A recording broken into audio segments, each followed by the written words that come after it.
Alejandro Cremades es un emprendedor serial y escritor. Su libro The Art of Startup Fundraising está dentro del top 5 de los mejores libros de levantamiento de capital en Book Authority. Es el socio fundador de Panthera Advisors, una firma de inversiones y consultoría financiera especializada en M&A, levantamiento de capital, valuación de compañías y planificación estratégica. También fundó The Inner Circle, una comunidad online y plataforma de recursos para emprendedores que se encuentra en la búsqueda de financiamiento. Más recientemente, finalizó sus funciones en Co-Founders Lab, una comunidad con más de 500.000 emprendedores que fue considerada por Forbes como una de las 10 mejores herramientas digitales para emprendedores. Scala Summit presenta a Alejandro Cremades. Buenas tardes a todo el mundo. Me ha tocado justo la charla después de la comida, o sea que si hay alguno que se echa la siesta, le voy a hacer una pregunta en medio de la presentación.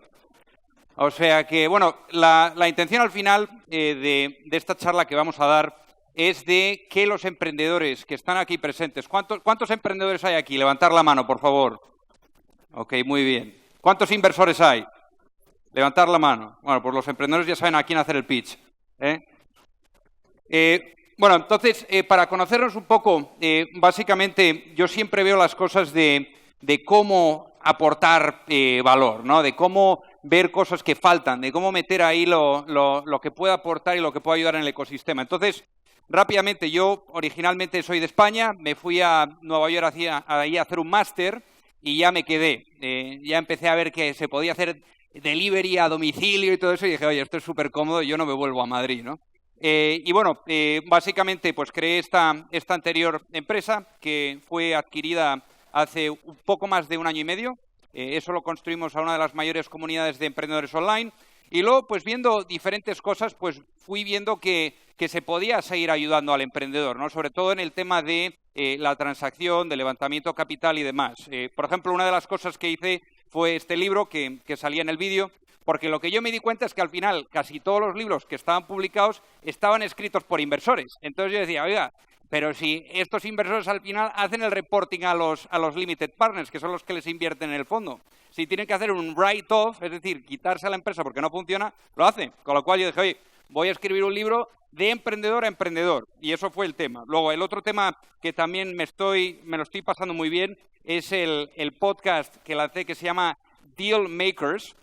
Porque una de las cosas que yo vi es que al final todas las historias estas que salían en la prensa, ponte ahí en el New York Times, en el Wall Street Journal o en TechCrunch o en Mashable, siempre se enfoca en la cantidad de capital que el emprendedor ha levantado, en el grandioso exit que se ha hecho, que se ha vendido a la empresa por billones de dólares, pero lo que no se cuenta es el largo caminar que supone emprender. O sea, al final, emprender, quieras que no, en la mayor cantidad de los casos involucra depresiones, involucra divorcios, involucra sacrificios, compromisos, perderse cumpleaños, perderse muchos momentos que son importantes, pero que al final uno tiene que hacer ese sacrificio para poder empujar la empresa para adelante, porque al final está uno en modo supervivencia. Entonces, pues lo que hice fue sacar este podcast pues para contar la historia de verdad, la historia cruda de cómo se hace desde el principio hasta el final,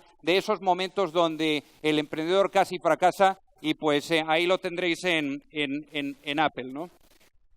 Entonces, de hecho, tenemos a la nieta que va a dar la charla después, pero a mí me encanta siempre el empezar las presentaciones con un quote.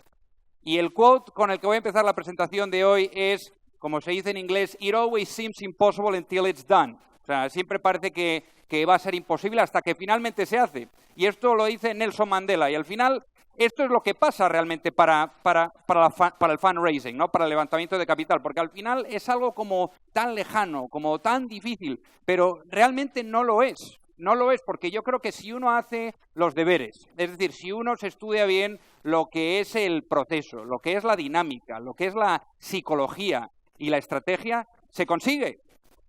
Entonces, básicamente, mi intención es de los emprendedores que están aquí presentes hoy, cuando salgan por esa puerta, tengan una idea más o menos clara de cuál es ese proceso, cuál es la dinámica, cómo se prepara uno, cómo sale ahí fuera. Porque el problema es que los emprendedores se lanzan y se lanzan sin haberse estudiado bien este tema, ¿no? Entonces, voy a empezar aquí por el funnel, ¿no? ¿Cómo es esto del funnel? Porque al final yo creo que hay que ver el tema del fundraising, hay que verlo también como un tema de ventas. Es decir, cuando uno se va a hacer las ventas, pues tienes tu CRM y tienes a todos en diferentes sitios de ese CRM, ¿no? de ese funnel.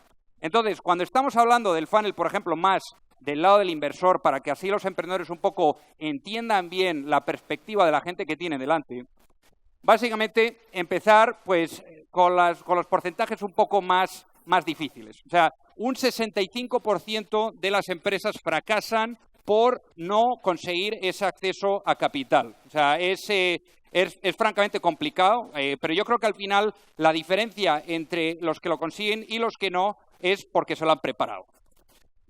Si nos fijamos aquí ahora en este siguiente, esto es básicamente cómo es el funnel de una entidad de capital riesgo, de un venture capital. O sea, todo empieza con el screening, como veis ahí, el screening al final es cómo le llega la oportunidad al inversor, porque al final la persona que hace esa introducción al inversor, al final es lo que determina realmente la cantidad de tiempo que ese inversor le va a dedicar al análisis de esa oportunidad, porque no nos engañemos, al final los inversores, su trabajo es hacer reuniones con emprendedores. Entonces yo creo que el emprendedor en muchas ocasiones comete el error de decir, oye, me voy a meter en LinkedIn y voy a spamear a todos los inversores que vea, ¿no? Ahora bien, más emails y más reuniones no significa más inversión.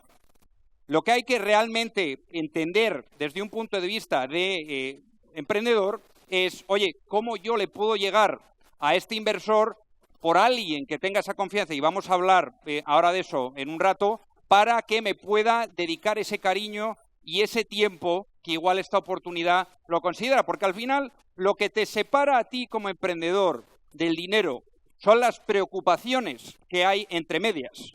Entonces, cada reunión que tú tienes, cada preocupación que tú vas resolviendo, te va acercando mucho más al dinero. Entonces, yo creo que en este sentido los emprendedores en muchas ocasiones cometen el error de esas interacciones que tienen con el inversor, de dejarlo en el aire. Plan, oye, pues mandas un email, pues ya me dirás qué te parece esto, ya me dirás cuándo podemos hablar. No, en cada email, en cada interacción, en cada exchange que haya, tiene que haber un call to action. Oye, ¿tienes tiempo para una llamada la semana que viene o la siguiente? ¿Te parece si nos reunimos este día o este otro día? Todo tiene que acabar con una pregunta para poder verse. El tema de la socialización, ¿no? Eso es más que nada las interacciones que uno tiene, porque al final tú cuando entras, primero igual te reúnes con un partner, por ejemplo, os cuento un poco cómo funciona en Estados Unidos. Primero te reúnes con un partner, luego ese partner igual le parece interesante, ese va a atraer a otro partner, porque tú vas a conseguir que ese partner sea tu sponsor, y entonces ese es el que te lo mueve de forma interna. Y eso es lo que te va a llevar hasta lo que es el Partners Meeting. Igual de repente tienen algún advisor, algo de tema técnico o lo que sea, pero eso es un poco la idea, ¿no? Luego, el tema del due diligence, yo creo que la gente no entiende que el due diligence empieza minuto 1. Es decir, en el momento en el que te hacen la introducción, el due diligence ya está empezando, porque los inversores, especialmente los de capital riesgo, son expertos en lo que se llama pattern recognition. Y eso lo que significa es en reconocer ciertas cosas en los emprendedores que tienen mayor potencial. Os voy a poner un ejemplo. Yo la anterior empresa que fundé, la fundé con mi mujer Tania. Esto es obviamente algo que no recomiendo hacer en casa, ¿no? O sea, es algo que no es recomendable, porque ya de por sí las empresas startups son difíciles, ya meterse con un familiar es como se diría en España, ya la leche, ¿no? Entonces, la idea aquí es, yo me acuerdo que una de las primeras reuniones que tuvimos fue en Silicon Valley. Ahí vamos a Sand Hill Road y nos reunimos con la gente de Sequoia. No se me va a olvidar en la vida esta reunión. Y estuvimos ahí sentados con Alfred Lin. Alfred Lin es el que montó con Tony Hsieh Zappos, que de hecho vendieron por $1.2 billones a Amazon. Y me acuerdo que fue sentarnos en la sala de conferencias y tenía yo ahí todos los IPOs de todas estas grandes empresas que uno reconoce. Y yo recuerdo que fue sentarnos, yo y Tania al lado mío, Alfred se sienta justo enfrente, Y nada más sentarse nos mira y se me va a olvidar, agarra el dedo y nos hace así. ¿Cuál es la relación entre vosotros dos? Yo me quedo así. No habíamos ni hablado, ¿eh? Para que os hagáis una idea de este pattern recognition. Y yo le dije, oye, pues mira, estamos saliendo, ¿no? Y se queda así, le pone la ceja por arriba y dice, oye, ¿sabéis que esto va a acelerar para el bien o para mal vuestra relación? Y obviamente yo no entendía nada. Y efectivamente 3 años más tarde le mandé un vídeo del proposal cuando puse la rodilla en el suelo pidiéndole matrimonio a mi hoy en día mujer y le dije, oye Alfred, tenías razón, de hecho nos casamos, ¿no? Pero os cuento esta historia porque al final, aunque tú te pienses que no, o sea, estos inversores, la labor que ellos hacen es muy de reconocer ciertas cosas, el body language, todo este tipo de historias, ¿no?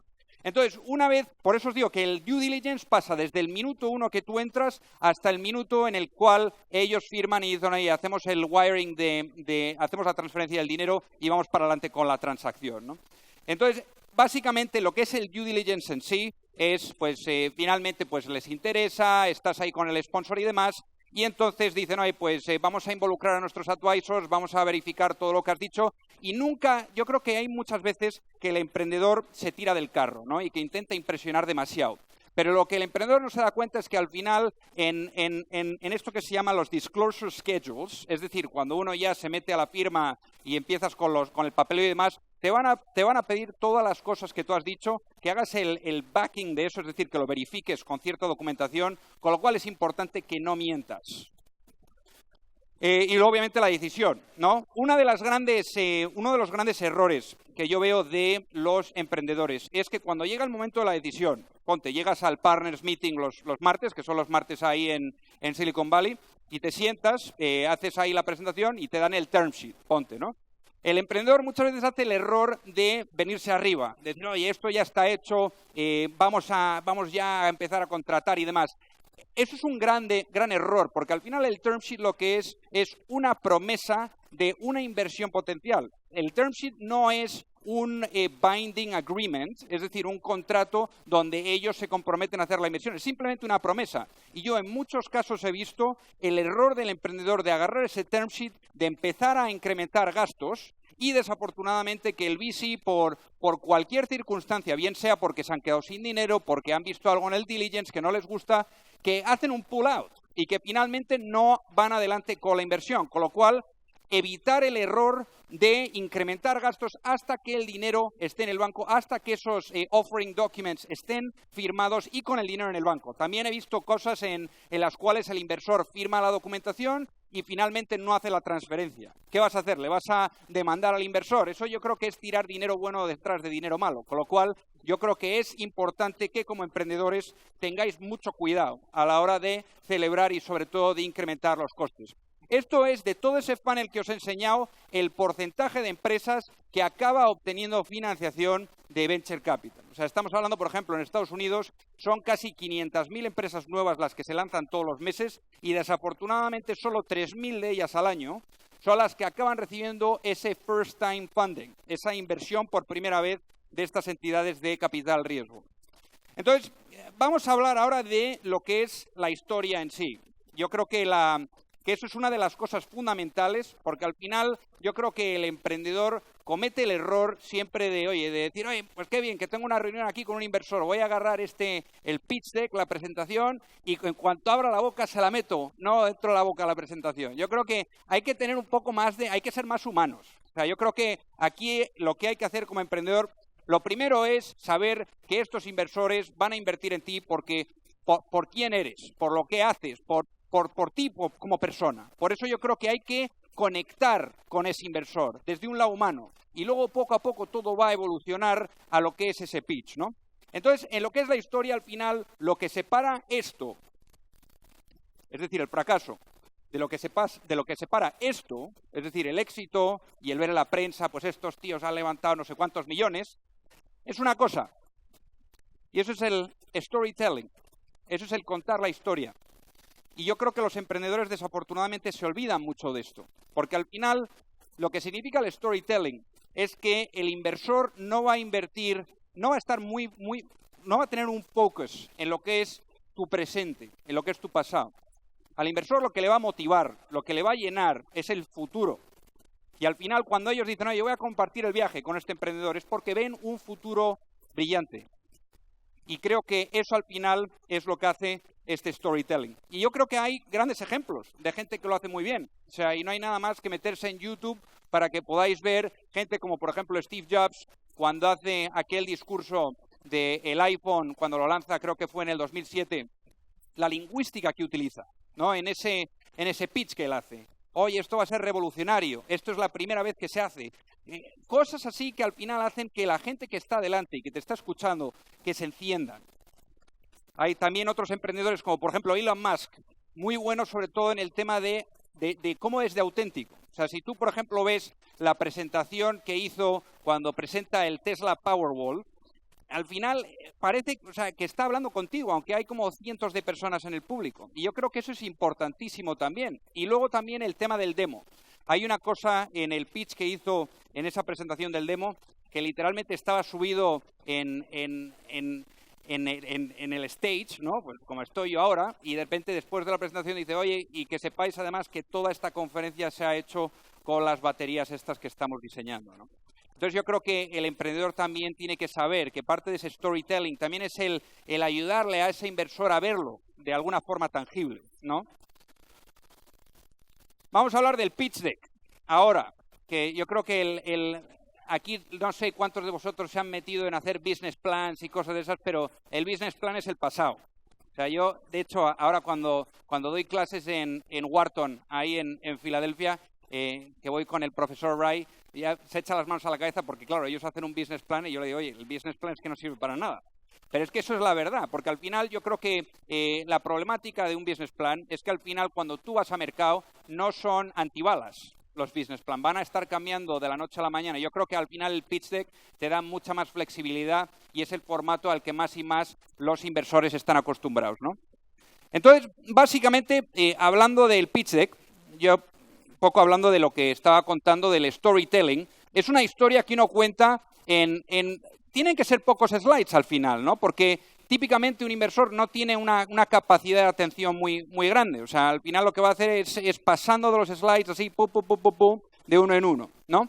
Entonces hay que tener muy en cuenta cuál es el formato, cómo se cuenta la historia, y es como veis aquí. O sea, es curioso, por ejemplo, que he puesto también ahí el cover, ¿no? Es decir, el primer slide de la presentación y el primer slide de la presentación, y no escucho a nadie hablar de esto, es más importante de lo que la gente se piensa, porque al final el cover slide es lo que le va a dar al inversor una idea de lo que tú estás haciendo. Es como, por ejemplo, irse a la película. Tú no te vas a meter en la película sin saber de qué va la película, ¿no? Entonces, al final, tú con ese cover le estás dando una idea al inversor de qué va la cosa, ¿no? Voy a hacer una pregunta aquí al público. A ver, ¿qué slides pensáis que son los más importantes? A ver, vamos a alguna mano para arriba. A ver, levantar la mano. Que diga alguien, a ver, ¿qué slide piensas tú que es el más importante? El team. A ver, otro más. A ver, mano arriba, aquí, los que estéis aquí en el teléfono. ¿Qué slide piensas tú que es el más importante de la presentación? ¿Cuál? Ahí está. Bueno, pues aquí los tenéis. Hubo un estudio que se hizo en más de 300 pitch decks donde se evaluaba la inversión de tiempo que el inversor le dedicaba a cada presentación. Y como veis aquí, obviamente veis el breakdown de un poco de cuánto es el tiempo y el porcentaje de ese tiempo que el inversor dedica a las presentaciones. En total, lo que se vio es que el inversor de media, y esto es brutal, el inversor de media le dedica 2 minutos y 41 segundos a cada presentación que revisan. Con lo cual, esto va de vuelta a lo que estamos hablando antes, que al final esto lo que tienes que hacer es conseguir una presentación que es muy fluida, que tiene un formato muy claro y donde pueden ir así, pero rápido, pa. Y aquí, como veis, los slides más importantes, obviamente, son los financials, el modelo financiero y luego también el equipo. Ahora, el modelo financiero, os vais a preguntar, ¿y por qué el modelo financiero es tan importante? El modelo financiero, al final, bien es cierto que no sabemos dónde vamos a estar mañana. Yo no sé dónde voy a estar mañana tampoco. O sea, ¿quién sabe dónde va a estar la startup en 3-5 años? ¿No? Meternos ahí a hablar de números y tal. Pero al final, el tema de los números le da una idea al inversor de cómo has hecho tú los deberes, cómo conoces tú el mercado, cómo conoces tú los costes, los gastos. Y en muchas ocasiones, desafortunadamente, el inversor pues al final desconecta, porque no hay que olvidar que la perspectiva o la mentalidad con la que el inversor siempre revisa las cosas es ¿por qué yo no voy a invertir en esto? Eso es como ellos llegan, con lo cual no le des más razones, hay que quitar esas razones. Entonces aquí otro de los errores que yo veo es de la gente que agarra en el pitch deck y que echa ahí un screenshot del Excel. O sea, yo creo que al final lo que hay que hacer es crear un resumen bueno que le puedas enseñar al inversor cuáles son los drivers del business model y pues obviamente enseñarles que has hecho los deberes. Y si te sacan, por ejemplo, al stage y te dicen, oye, yo me acuerdo, por ejemplo, estaba en una competición de business plan y le preguntaron al que estaba presentando, le dijeron, oye, estás aquí hablando de que vas a dedicar X dinero al equipo. Y dice, sí. Y dice, pero estás poniendo ahí que el ingeniero te va a cobrar $50.000. Y eso ya fue la desconexión total, porque en Nueva York, por ejemplo, el ingeniero informático te está cobrando entre 90 y $150.000. Con lo cual ahí ya fue el desconexión total y pasa y al siguiente, ¿no? El equipo yo creo que también es súper importante, es como el libro que os recomiendo que leáis, que se llama Good to Great, de Jim Collins. Y al final en este libro lo que dice es que las startups son como un autobús donde no hay dirección. Pero si uno tiene las personas del equipo sentadas en los sitios adecuados, al final ese autobús consigue la dirección adecuada. Con lo cual, cuando estáis presentando el negocio, yo creo que es súper importante decir el por qué esas personas que estáis trayendo, por qué esas personas son las indicadas. Porque esas personas en los momentos difíciles van a poder encontrar una solución. Y yo creo que eso es clave. No es agarrar tu primo, tu prima, tu compañero porque os tomáis unas cervezas y os lo pasáis súper bien. O sea, yo creo que hay que tener un poco más de tacto y tener eso muy en mente, ¿no? Ahora vamos a hablar de las expectativas. Porque hay muchas veces que el emprendedor desafortunadamente no sabe qué es lo que se van a esperar los inversores cuando el emprendedor pues le vaya a hacer el pitch, cuando le vaya a enseñar las métricas y demás. Y en las expectaciones todo empieza por la fase seed. O sea, la fase seed básicamente lo que es se esperan que tengas un prototipo, se esperan que estés empezando a poner el equipo en marcha y pues que haya algún tipo de validación. Y vienen siendo, pues, por ejemplo, en Nueva York, donde yo vivo, pues vienen siendo inversiones que varían entre los $200.000 hasta los 2 millones, por ejemplo, ¿no? Eso es la fase seed.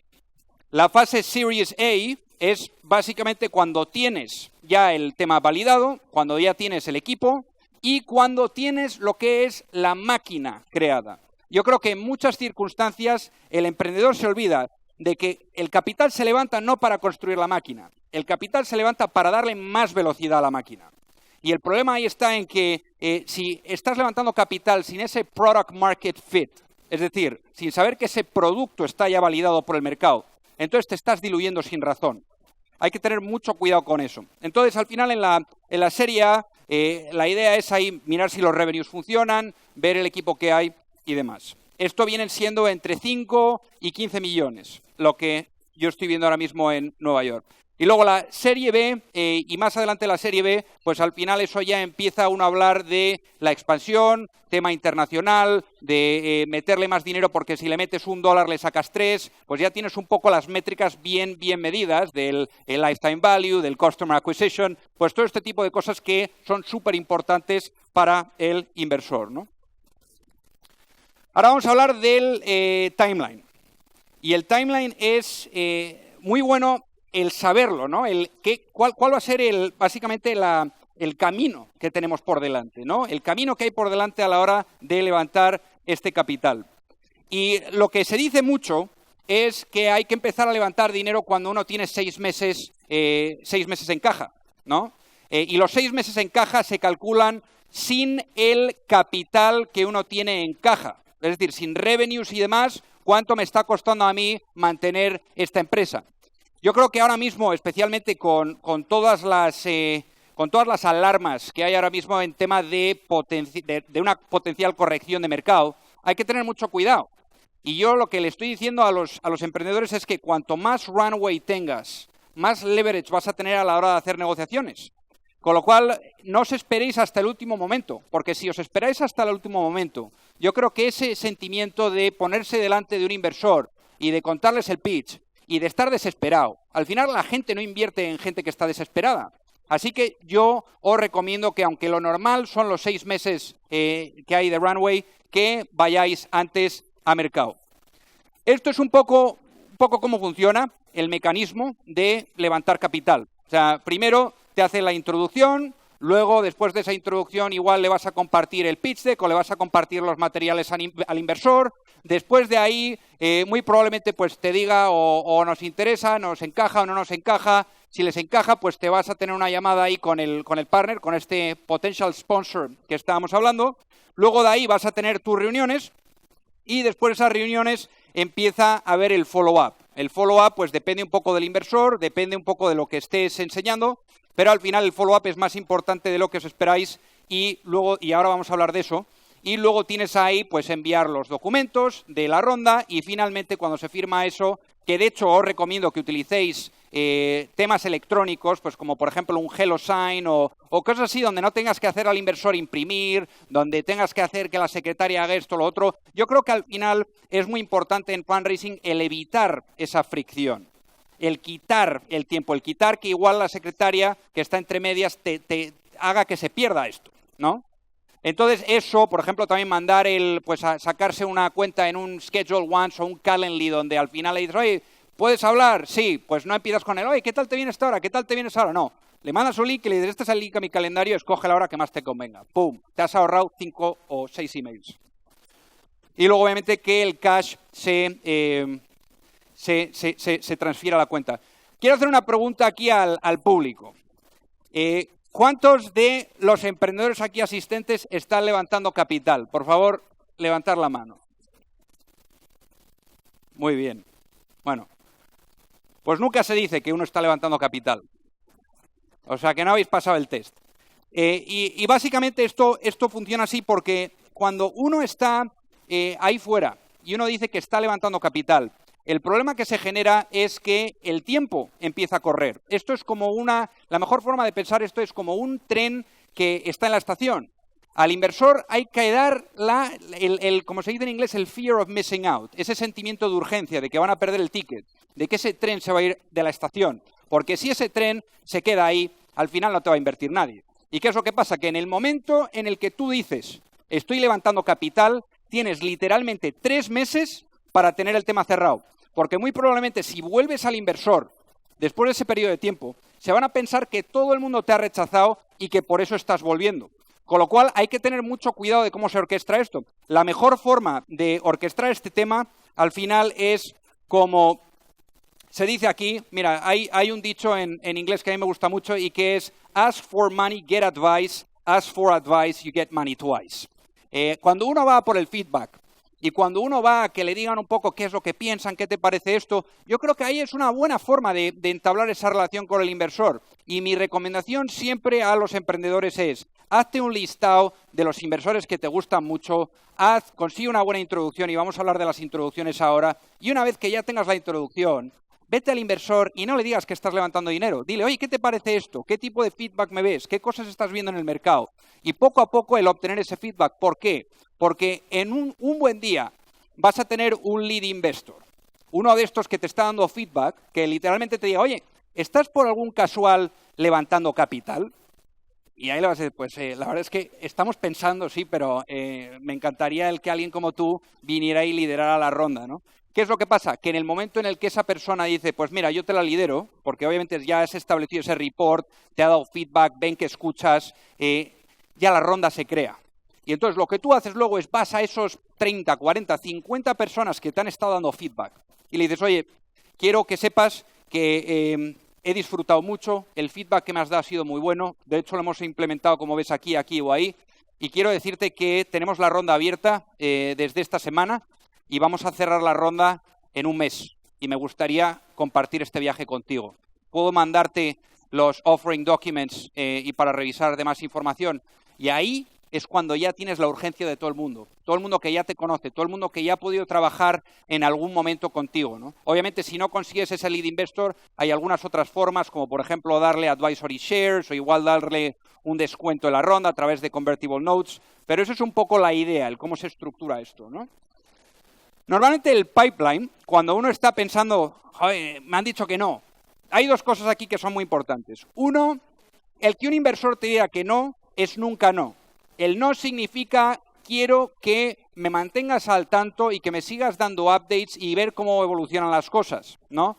Porque en muchas circunstancias yo veo a estos inversores que es un no porque igual no se han cumplido ciertos hitos que son importantes con la teoría de inversión de ese inversor, pero que luego a medida que va avanzando, él va viendo cómo tú vas progresando y se quedan alucinados y dicen, ay, pues ya a este tío le invierto porque lo que me ha prometido al final lo está haciendo, ¿no?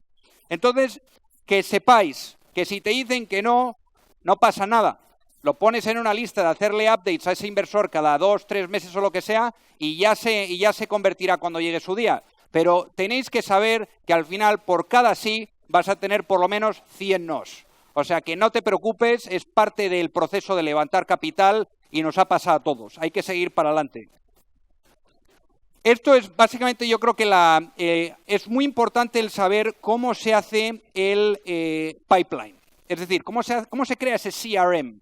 Yo en muchas ocasiones escucho que los emprendedores me dicen, oye, Alejandro, joder, es que tengo muchas ganas de ponerme delante de inversores, pero no sé cómo hacerlo, no sé si contratar a alguien para que me haga estas introducciones. Y yo creo que eso es un tremendo error, porque al final no hay nada más fácil que conseguir ponerse delante de inversores de las personas indicadas. Y básicamente, ¿cómo lo haces eso? Pues mira, tienes ahora mismo, vivimos en un mundo súper transparente y puedes meterte en páginas como, por ejemplo, Crunchbase, por poner un ejemplo, y ahí te metes y dices, oye, pues mira, inversores, por ejemplo, en FinTech. ¿Quiénes son los inversores en FinTech de Series A?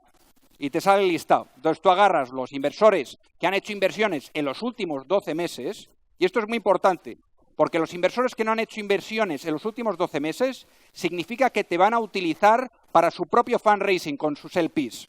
Y lo que tú no quieres hacer es perder el tiempo. Por eso esos 12 meses son claves.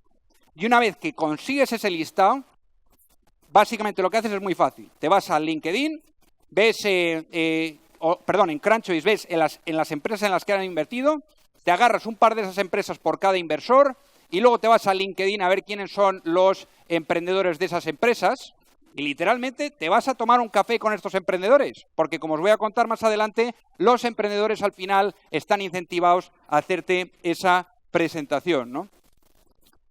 Y esto es básicamente hablando de estas presentaciones y de estas introducciones. O sea, tú cuando empiezas vas a estar aquí y tú donde quieres es estar aquí, porque el invertir en empresas de early stage está todo fomentado por la confianza, por esa relación que tú generas, por quién te está haciendo la introducción. Y al final, cuando estamos hablando de introducciones, las personas que se te vienen a la cabeza, que igual te van a estar introduciendo, pueden ser o bien emprendedores o consultores, aceleradoras o incubadoras, que de hecho en muchos de los Demo Days está plagado de service providers, o sea que al no ser de que sea una de las top accelerator programs, mejor agarrar ese equity y crearte un board of advisors. Y luego los inversores. Los inversores, no cometáis el error de agarrar la introducción del inversor que te ha rechazado o el inversor que te está analizando. Tiene que ser un inversor que ya haya invertido en tu empresa, porque si no, no tiene ese mismo nivel de confianza, de social proof, porque al final esto es social proof. Y entonces, si tenemos que agarrar uno, son los emprendedores. ¿Por qué?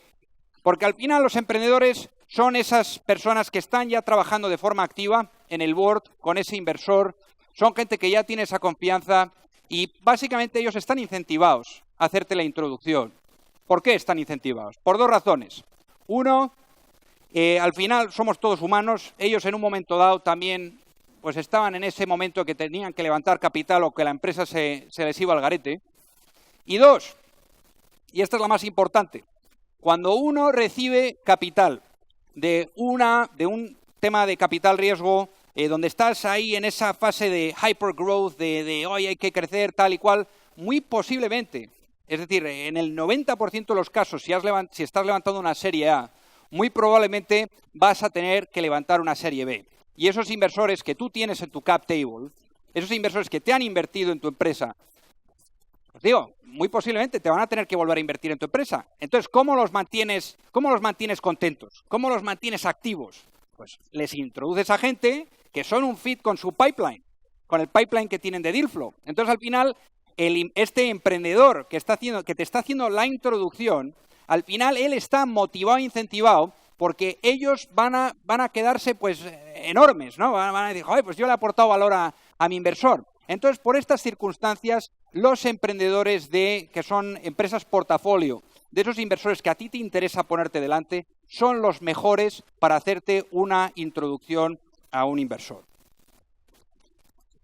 Entonces, ahora cuando estamos hablando de, pues ponte, te metes ya, estás en proceso, estás hablando con estos inversores, al final las reuniones van a ser casi siempre las mismas. Vas a tener las mismas preguntas. Y yo lo que siempre le digo al emprendedor es que escríbete siempre las preguntas, por lo menos en las 10 primeras reuniones. Agárrate esas preguntas y reúnete con tu equipo. Hacer un brainstorming de igual cuál hubiera sido la mejor forma de responder a estas preguntas si pudieras volver.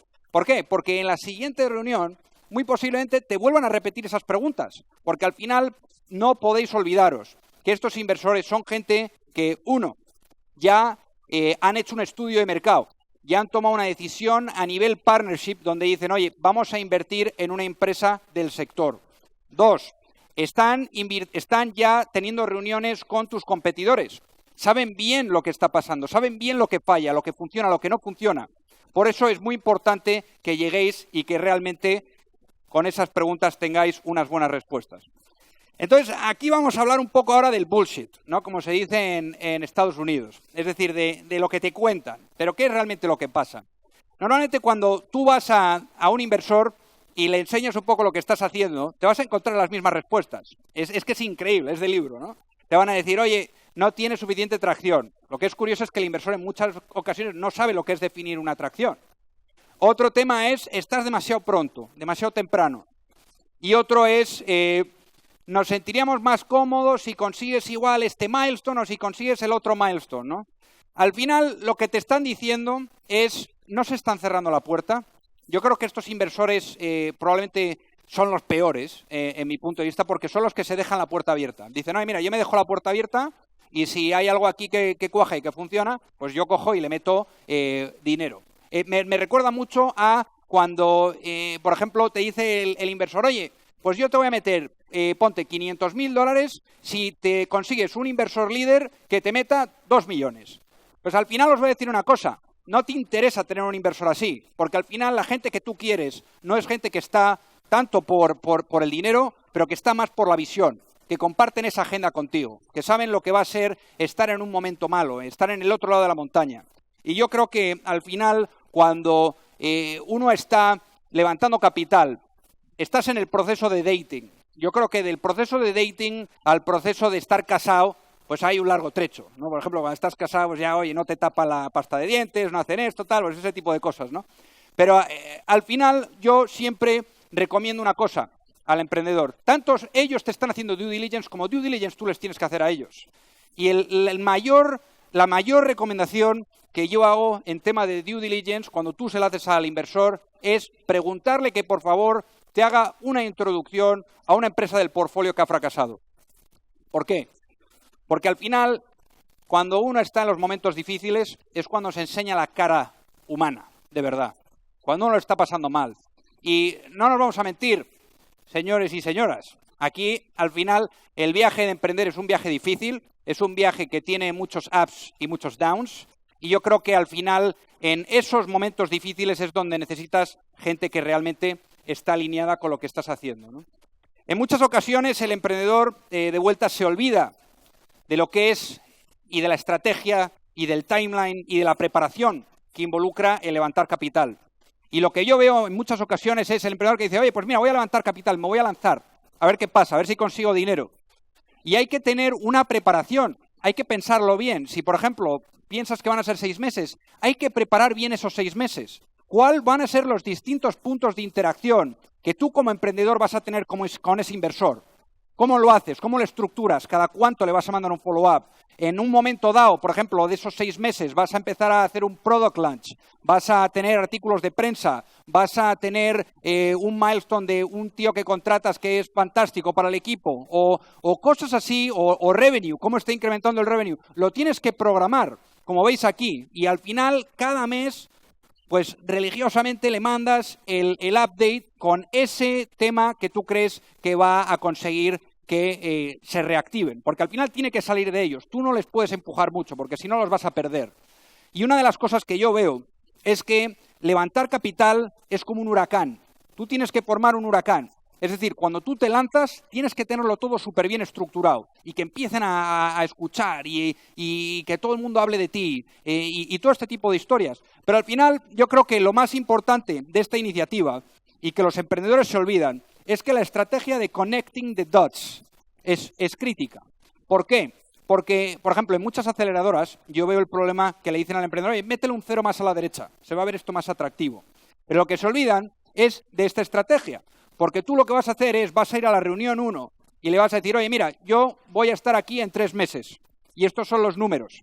Y luego a los 3 meses te vas a volver a reunir y te van a decir, oiga usted, enséñeme el modelo financiero, a ver cómo están progresando las cosas. Y yo creo que es mucho más, tiene más impacto, como se diría en inglés, tú over-deliver, ¿no? Y under-promise, que over-promise y under-deliver. Porque si tú te vas a esa reunión y dices, pues mira, no hemos conseguido estos hitos que habíamos hablado, pues no te van a invertir y se va a ver fatal. Pero si tú vas a esa reunión y te vas ahí en el mes primero y, por ejemplo, estás aquí en el mes tercero y te vuelves a reunir y dices, oiga, no solo conseguimos lo que yo le dije que íbamos a hacer, sino que lo hemos multiplicado por 2 o por 3. Ahí ya es que se vienen arriba. Y eso es un poco lo que tienes que conseguir.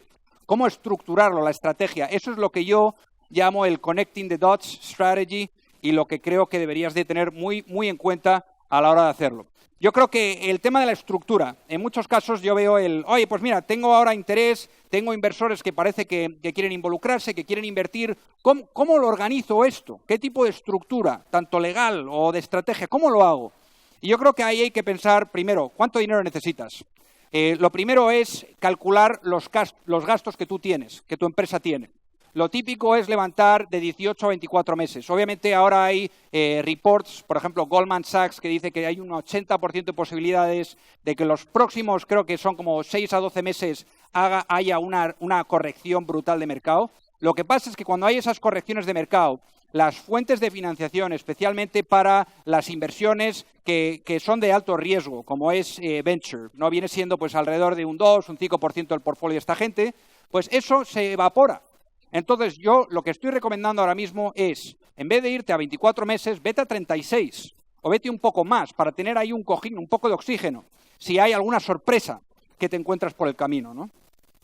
Entonces, aquí también depende del timing, ¿no? Aquí tienes el cómo lo estructuras, o bien, pues ya sabes lo que quieres levantar, lo vas a hacer o bien a través de deuda, de la deuda convertible, o a través de equity. Yo creo que las convertible notes, que se llaman así en Estados Unidos, son muy buenas en fase seed y todo lo que sea por delante de la Series A.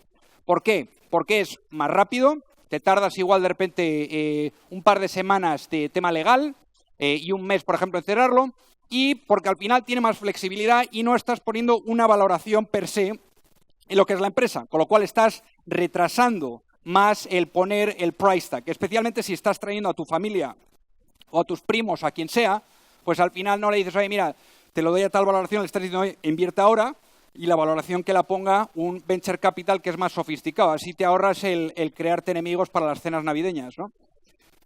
Luego, el otro tema es el equity. O sea, el equity, el problema que tiene es que se puede retrasar. Si te estás quedando dinero sin dinero en caja, tienes que darle a un convertible note, porque lo puedes tener en un periodo de tiempo reducido. Si puedes esperarte un poco y ya estás en una serie A, hazlo más en tema equity, porque es lo que la gente realmente entiende, lo que la gente se siente más cómoda. Ahí va a ser más caro desde un punto de vista legal. Por ejemplo, en Nueva York, una convertible note está saliendo entre $5.000 y $10.000. Una ronda equity te puede salir entre $10.000, $20.000 y si no son sofisticados tus inversores, mucho más, ¿no? Pero son muchos documentos. Yo lo que me preguntan mucho es, cuando tú te estás lanzando ahora como emprendedor al mercado, ¿cuál es la dilución? ¿No? ¿Cuánto le vas a dar al inversor? La regla de 3 es que no te diluyas más de un 25% por ronda. O sea, yo en muchos casos veo la típica pesadilla del emprendedor que en una fase seed se ha dejado un 50, un 60% de equity, ¿no? O lo que se ve en el programa de televisión, en Shark Tank. O sea, eso es inaudito. Porque al final el equity que tú estás dando es equity que no vuelve. O sea, que ten mucho cuidado y estructúralo de una forma en la cual tenga sentido y tú te sientas muy incentivado para seguir empujando de cara al futuro, ¿no?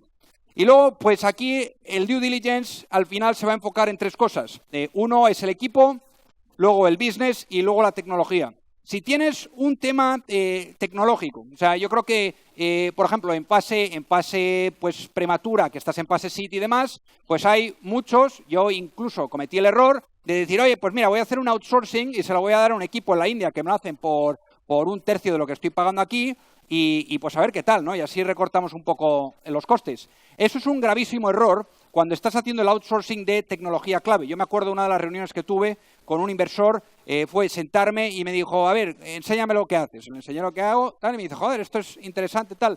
Y de repente me dice, bueno, el equipo tecnológico, pues están en Bielorrusia. Y me dijo, ahí está la puerta.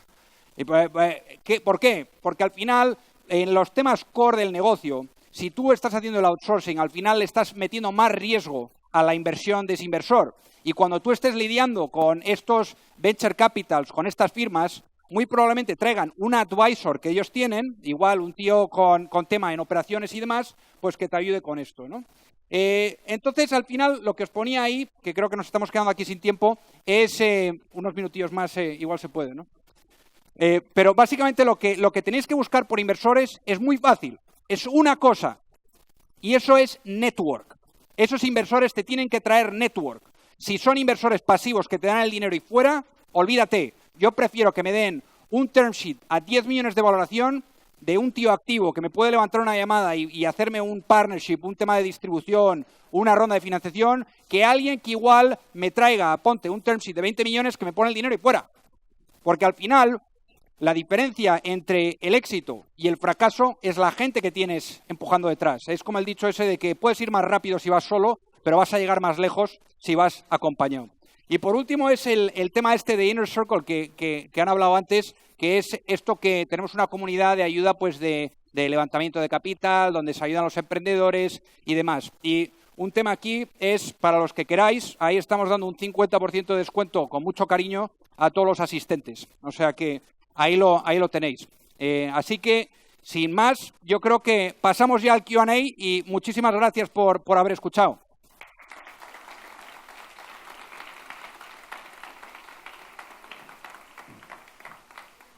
Alejandro, quédate por acá. Vamos a tener una charla, pero también avisarles a todos ustedes, sobre todo los emprendedores, ¿no? Que se queden con alguna pregunta, con alguna duda, que la vayan pensando, porque también van a tener esa instancia de poder hacerte una pregunta. Fantástico. Bien, y justamente mirándolos un poco y escuchando lo que decías, hoy más temprano además, Isabel hablaba un poco de los resultados de las investigaciones de escala y aquellos problemas principales, aquellas razones por las cuales los inversores decidían justamente no elegir ese emprendimiento, y es la falta de elaboración en alguna de las propuestas. Y hablaste del feedback, además de decirnos algunos errores y qué tener en cuenta, en un momento hablaste del feedback, cómo hacerlo interesante, y en el momento que dijiste, bueno, dicen que están buscando capital, la mayoría levantó la mano, dijiste, eso es un gran error. Sí. ¿Cómo lograr ese feedback? ¿Cómo hacer que se interesen? Sobre todo cuando también dijiste, no invierten en aquellos que están desesperados, cuando me imagino que la emoción debe jugar un gran partido también. Claro. Sí, al final yo creo que esto es como todo. O sea, aquí el tema, lo que yo veo mucho, hay que fomentar las preguntas. Cuantas más preguntas te hacen, mejor, porque hay muchos casos que el emprendedor dice, joder, me está criticando la idea, me está diciendo que esto, que no funciona, qué tal. Yo creo que hay que fomentar las preguntas. Y el error que yo veo también, sobre todo para el feedback, es que el emprendedor se mete y cuenta la parrafada. Cuenta, oye, pues el feature de tal, y te echa 30 minutos de features, ¿no? Y yo creo que ahí lo que hay que hacer es contar literalmente el elevator pitch, 30 segundos de qué es lo que hace tu empresa y dejarle al inversor que toma la batuta y que te empiece a hacer preguntas. Porque cuantas más preguntas te hagan y más preguntas puedas resolver, más más cercano vas a estar al capital. O sea, que yo creo que al final la idea un poco de obtener ese feedback es de poner ahí, de enseñar lo que uno está haciendo, como a 30.000 pies, la foto a 30.000 pies, no de todos los detalles, y luego ahí dejar que las preguntas te lleguen, ¿no? Bien, te invito a sentarte por acá, Alejandro, y seguimos charlando. En una entrevista y hablando de esto, de contar menos, oír muy puntual, decías, hay que mostrar el tráiler y no la película. Sí. Básicamente, o sea, esto creo que salió en la entrevista y de hecho es la primera vez que cuento esto. O sea, me hizo gracia que lo pusieran ahí. Básicamente esto es, literalmente, tienes que crear ilusión.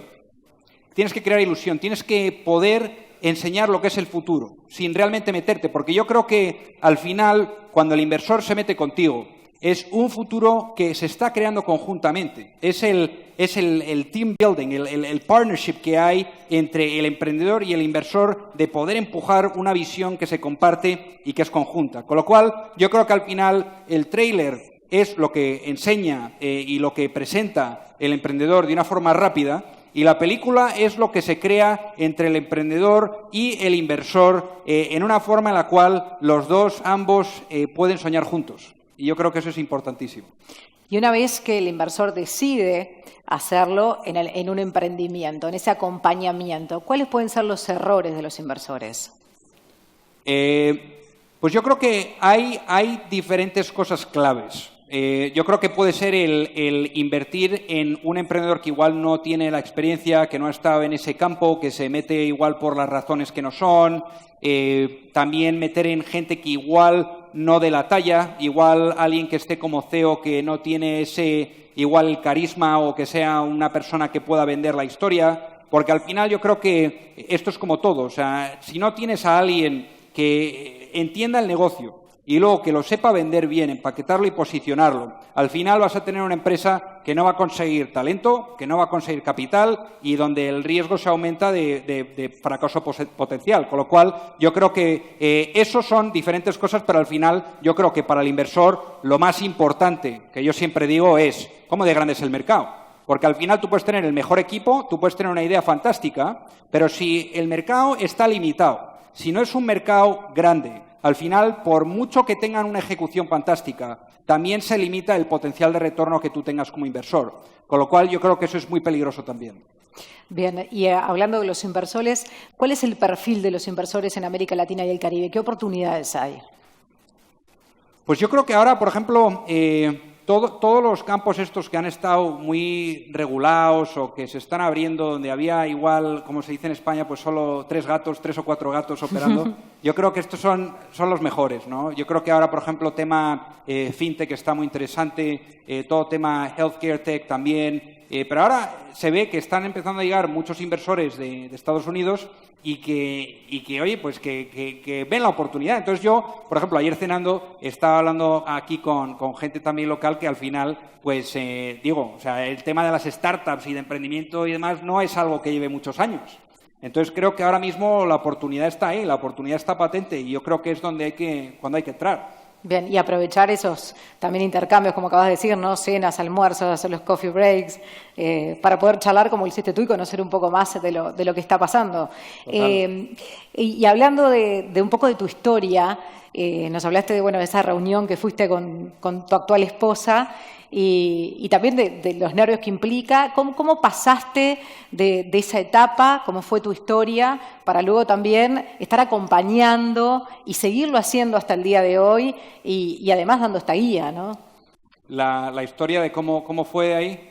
O sea, al final el tema aquí, o sea, una de las cosas que yo he aprendido mucho es que hay que lanzarse.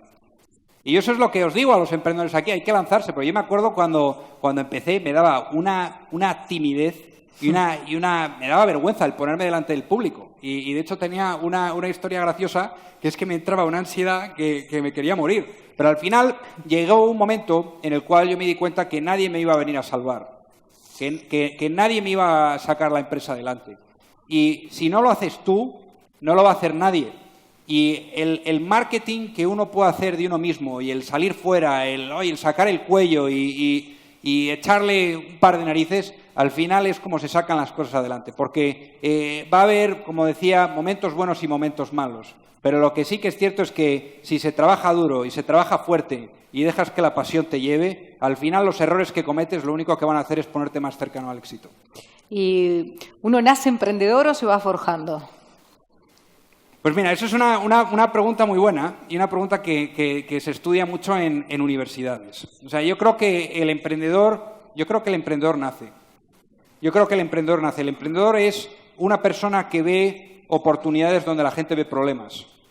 Y creo que eso es el emprendimiento no es un título profesional que uno tiene, es una forma de vivir la vida.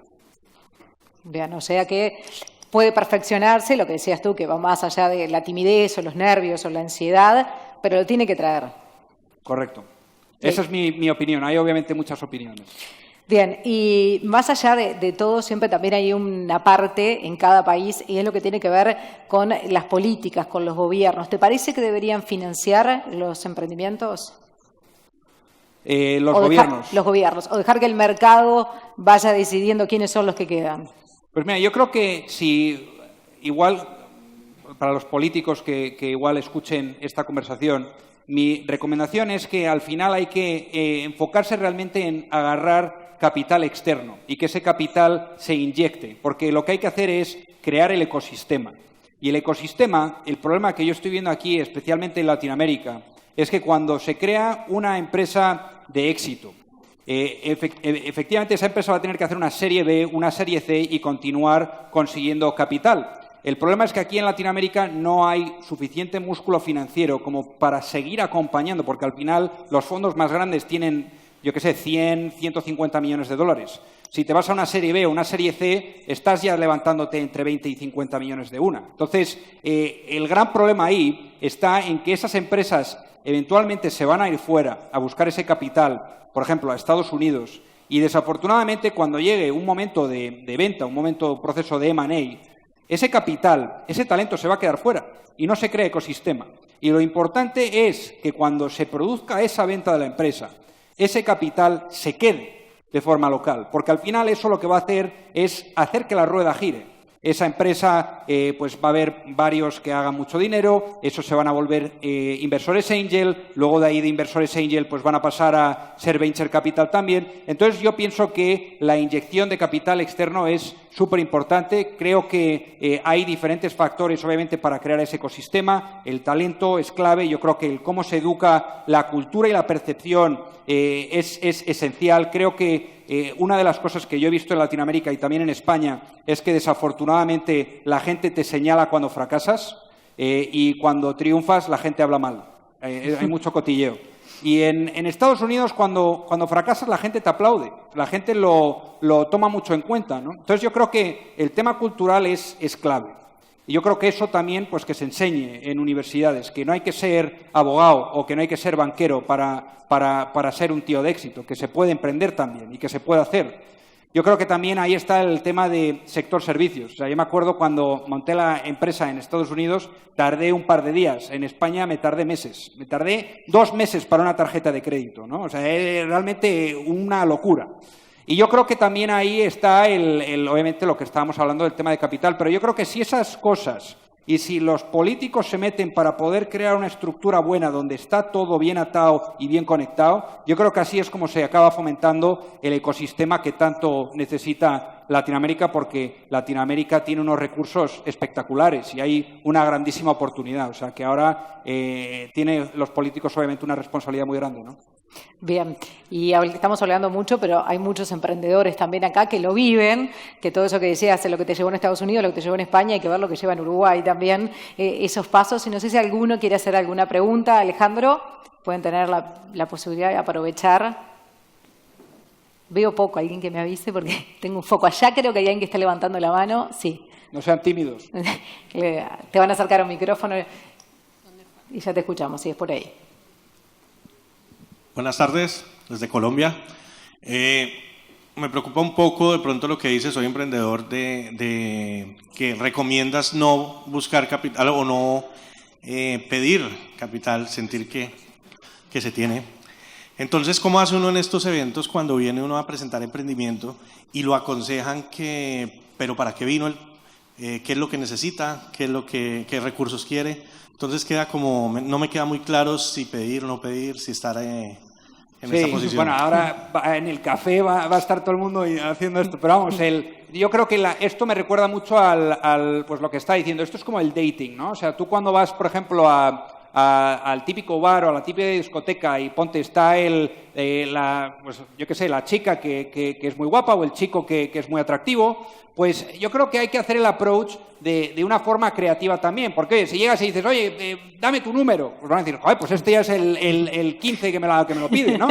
Entonces yo creo que hay que ser más creativos. Yo creo que hay que llegar con los deberes hechos, de saber, pues oye, qué deportes le gusta, o qué universidad ha estudiado, o qué hobbies tiene, seguirla en Twitter un poco. Y yo creo que hay que venir con la lección aprendida, porque yo veo que hay muchos emprendedores que se vienen a estos eventos sin saber quiénes son los asistentes. Y yo creo que hay que saber quiénes son los asistentes, quiénes pueden ser los más relevantes para tu empresa, y una vez que tengas tu listado y que sepas, oye, voy a querer a este, 2 semanas antes del evento le has mandado un email para tener una reunión, y básicamente la reunión aquí es para conocerte a nivel personal.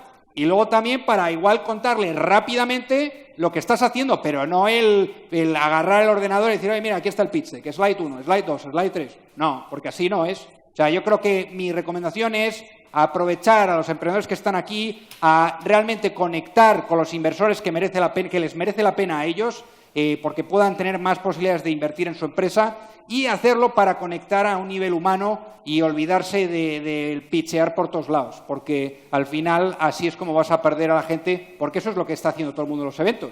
Entonces hay que ser diferente, o sea que hay que conseguir ese número. Bien, o sea que es un trabajo de campo, investigar primero el inversor y saber por dónde ir, pero ahora todos están también escuchando lo mismo. ¿Cómo hacer para que tu emprendimiento sea el elegido, el seleccionado? Pues yo creo que hay que entender bien las tesis de los inversores. Lo que uno no puede hacer es irse a un inversor cuando tiene, ponte, una startup, por ejemplo, la persona que ha hecho la pregunta, imagínate que estás en el campo fintech, ¿no? Y que aquí hay inversores y que vas a por el inversor que invierte en healthcare tech. Pues es que no te va a invertir en la empresa. Entonces, si tienes una empresa, ponte fintech, agarras a los inversores que han hecho inversiones en fintech y estos son a los que vas. Con lo cual ahí pues puedes reducir muchísimo, y yo creo que al final el tema de fundraising es un tema muy estratégico, y las preguntas que te tienes que hacer es ¿qué cosas puedo yo hacer con antelación para reducir el tiempo que yo estoy ahí fuera haciendo fundraising y de conocer a las personas que pueden estar más inclinadas a meter una inversión en mi proyecto? Y no estar así a lo loco como si esto fuera el Wild Wild West. Bien, ¿tenemos alguna otra pregunta? Bien, a ver, ¿no quieren hacerles más preguntas a Alejandro? ¿No quieren aprovechar? Ahí tenemos a alguien que quiere preguntar. Sí, buenas tardes. Mi pregunta es, como emprendedor en la etapa de fundraising, ¿cuáles son las consideraciones a tener en cuenta o qué preguntas hacerle al inversor respecto a sus planes de exit? Todo inversor está ahí porque quiere hacer un exit.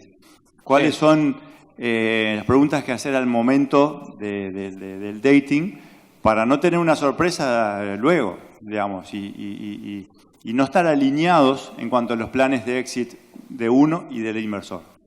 Sí, yo creo que el tema de las preguntas del exit son bastante tricky y tienen sus temas negativos a la hora de responder. Yo creo que como emprendedor, si te están hablando de un exit, lo primordial es que le des la idea al inversor de que tú no estás en esto para hacer un pelotazo rápido e irte a lo siguiente. Yo creo que tienes que dar esa percepción de que estás en ello para el largo plazo, de que estás muy apasionado con la idea y de que la ejecución que tienes por delante que te motiva mucho. Entonces, si te llega un inversor y te dice, oye, ¿qué tipo de exit quieres hacer para esto?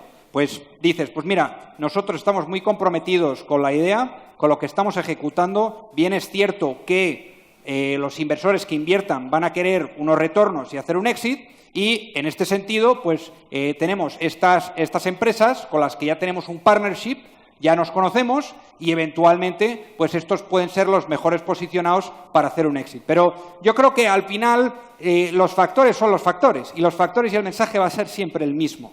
Pero yo creo que el delivery de ese mensaje, el cómo tú estás respondiendo al final, es lo que realmente importa. Bien, estamos un poquito pasados de tiempo, pero si tenemos allí tenemos 2 personas más que quieren preguntar.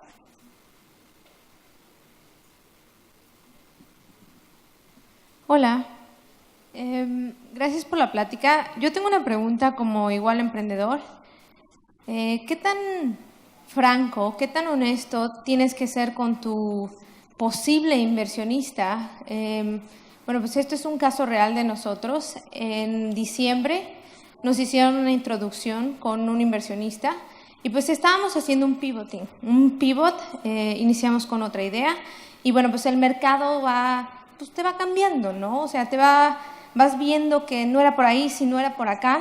Y cuando hablamos con estos inversionistas fuimos extremadamente honestos. Literalmente salieron huyendo y pues la empresa fue bien.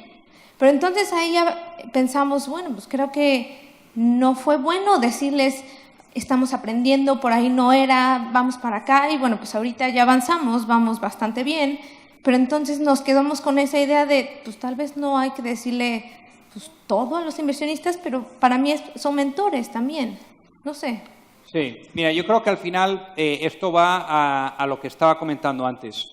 Las conversaciones que tienes o cuando tú vas a por inversores es para pedirles feedback, para que también ellos te den advice, que te ayuden, ¿no? con lo que tienes por delante, cómo lo están viendo y demás. Y yo creo que al final, si el que tú hayas hecho un pivot, yo creo que es algo bueno, es algo que significa que estás escuchando al mercado, es algo que significa que estás escuchando a tus clientes y que por eso has decidido cambiar el modelo para poder ajustarte más a lo que te está pidiendo el mercado.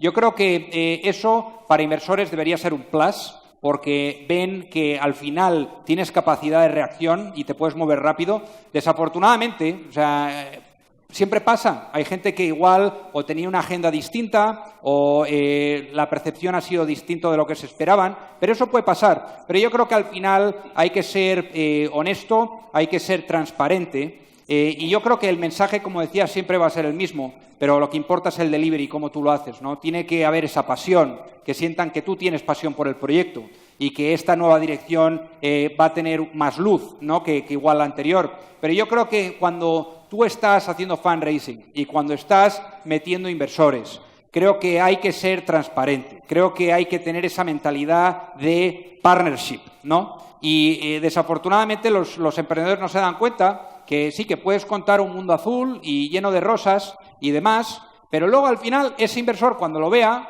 lo vas a perder. Entonces yo creo que traer inversores que estén alineados contigo es clave. Y hay una cosa muy importante, que es que divorciarse de un inversor es más difícil que divorciarse de tu propio esposo o de tu propia esposa.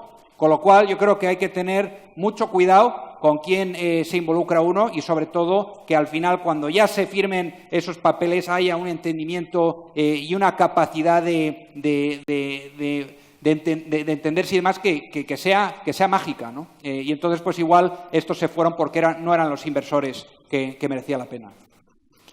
Bien, creo que adelante había otra pregunta, ¿no? Adelante, ahí. Hola, buenas tardes. Muchas gracias por la presentación.